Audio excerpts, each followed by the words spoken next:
Irashaimase. Hello and welcome to Fataris' Kitchen. I'm your host, Chef Fataris. It's time once again for Shoot 'em Up Saturday, and on the menu this week we have I got Isekai'd into a Shmup. What kind of taste will it have?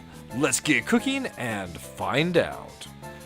From developer Toma Game Studio, I got Isekai'd into a Shmup released for the PC via Steam in July of 2024. This is a relatively straightforward, vertical scrolling bullet hell, but one thing that did set it apart and attracted me to it was that it supports up to 4-player co-op. So for our purposes today, we'll be showing the game off 2-player co-op, and although that was one of the features that sold me on it, overall it does kind of come across as a bit of a chaotic outing, so your mileage of that is definitely going to vary. There is a demo available for this, so if you're interested in the title from what you see here, go ahead and check out the demo, and if you like that, you can pick it up yourself. Finding ourselves at the main menu, so there is an extras menu with a couple nice features like the Steam achievements as well as a bestiary, but it also has a couple toggles for things like immortality and then also a pause on hit. So if you're interested in playing the game with those features, that's also available, which is actually quite nice. Selecting play, we're taken to our difficulty selection. 3 difficulty selections here, selecting normal. Then we have our story, which really the whole isekai thing is just light set dressing for bullet hell. So we'll just go ahead and skip past it for the most part. Then we find ourselves at the character select. And here, this is where you can have the additional players click in for which fighter they would like to play as. One thing that's important to note, the fighter choice here matters, especially based off of the color of the shots, in my opinion. They do sometimes blend in with the enemy bullets, so you want to pick a fighter that will allow you to see the incoming enemy shots relatively easily. For our purposes today, we'll be showing off the game with these two on the left, the one with the blue and the red shots. So once you select your characters, you have to click in one more time, and then we have some additional story, which we'll jump past. So this is a relatively straightforward bullet hell with your usual controls. So we have our primary rapid shot, which is good for taking out the usual weak enemies, and then for the more powerful enemies we have a charged laser. The charged laser also does give you focus movement, which was once again kind of standard for this kind of bullet hell.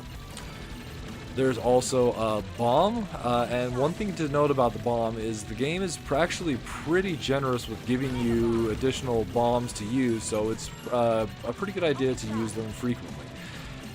As far as our power-ups, so we power up from the stars you get by defeating the enemies. Those are both scoring items as well as our power-ups.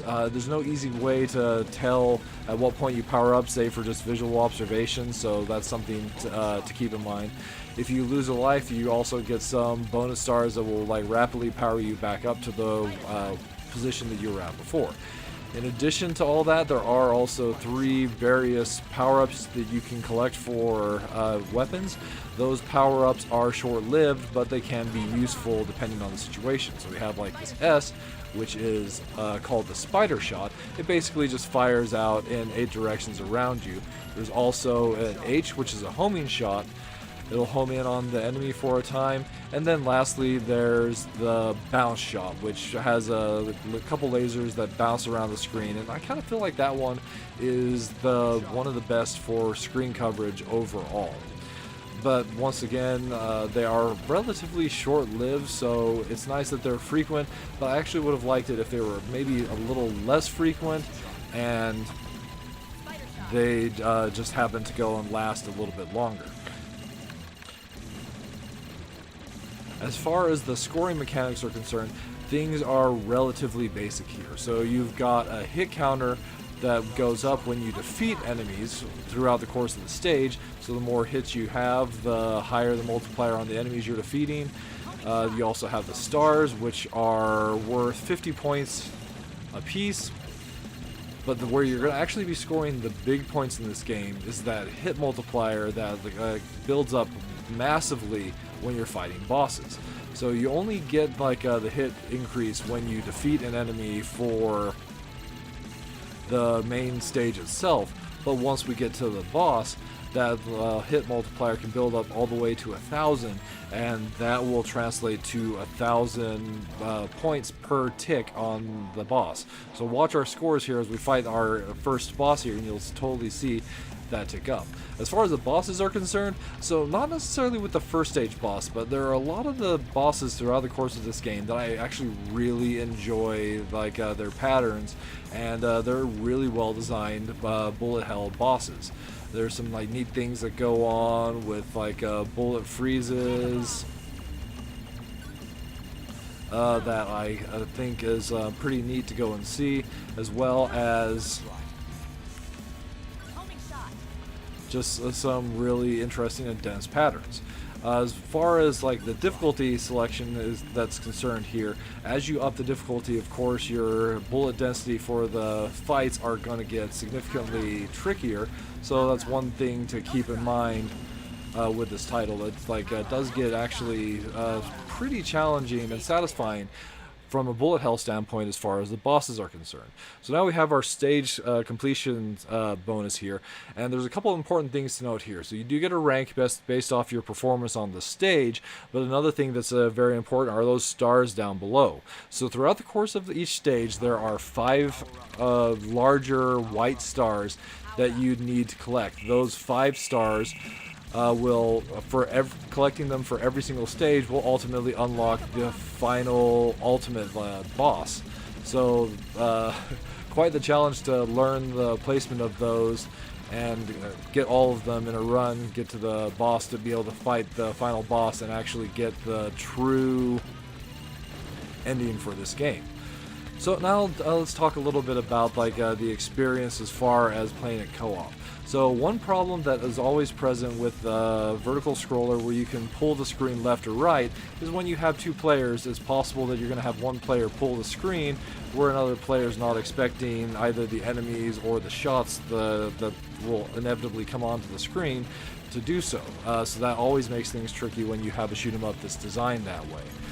One thing you can do to mitigate that is to just stay on top of the enemies that we have coming there, the shots, and use bombs as necessary, but ultimately in a 2-player experience especially, that's definitely going to result in a couple losses of life throughout the course of your run.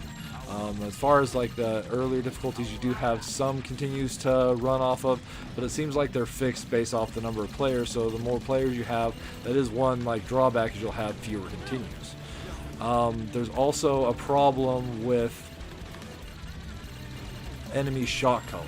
So things can get very chaotic when you're dealing with multiple players on the screen with this kind of a shoot 'em up, and that problem is compounded by enemy shots kind of matching color to some of the player shots. So, and in particular, one problem that you might have possibly seen in this stage is there are enemies that fire yellow shots when we have a fighter that could potentially have yellow bullets as well as all these yellow stars on the screen. So it's just kind of a poor design choice that way, because it makes it rather difficult to see everything that could potentially be coming your way. With the blue fighter, it's possible to go and lose your shots among some of the enemy bullets rather, among some of your own shots. And the green fighter in particular has these wave bullets which fill the screen and is great for coverage from a spread standpoint, but the downside there is it makes it very difficult to see everything that is on the screen, making already a fairly chaotic affair even more so. So as a multiplayer outing, I kind of feel like the game does falter a little bit, just because it's just a little bit too much to go and manage for the people that are playing the game. With some practice, you can definitely get past that, but whether or not it's going to be something that you want to grind through, that's going to just be dependent on you and the partners you would be playing this title with. So as far as the minus flavors are concerned, the biggest things are those couple drawbacks I mentioned.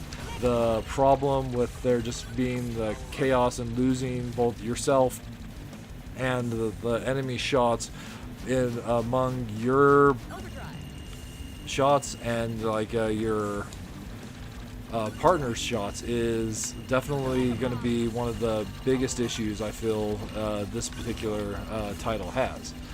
Then you also have the problem that getting the best result is going to go and take a lot of grinding. So there's that question of whether or not that's going to be something that you're interested in doing in this title. So as you can see here, we would already miss our shot at getting the ultimate boss because we missed a star in that stage. But as far as the plus flavors are concerned, so setting aside complaining about like how chaotic playing with multiple players can be in this one, I do actually appreciate a new shoot 'em up that releases with multiplayer support, so I do have to give them credit for that for sure. And then there's also the fact that I do feel, as far as bullet hell is concerned, setting some of the design issues aside, this one actually serves pretty well, especially some of the later boss fights. There is also, just as a minor like a quibble as well, there is another mechanic that the game has, a shield mechanic that isn't introduced until after the fourth stage. It seems a little weird that that one was held back up to that point in the game. I would have liked to have seen that earlier. But at any rate, that is I got Isekai'd into a Shmup. So as far as the story is concerned, you know, pretty like just there as something to give you a reason to have a bullet hell shoot 'em up. But overall, the experience itself, while chaotic, there is definitely some good bullet hell gameplay here. And there you have it. That'll serve up this title for this week's episode of Shoot 'em Up Saturday. As always, I want to thank you so much for joining us. I hope you have a wonderful week yourself, and we look forward to seeing you again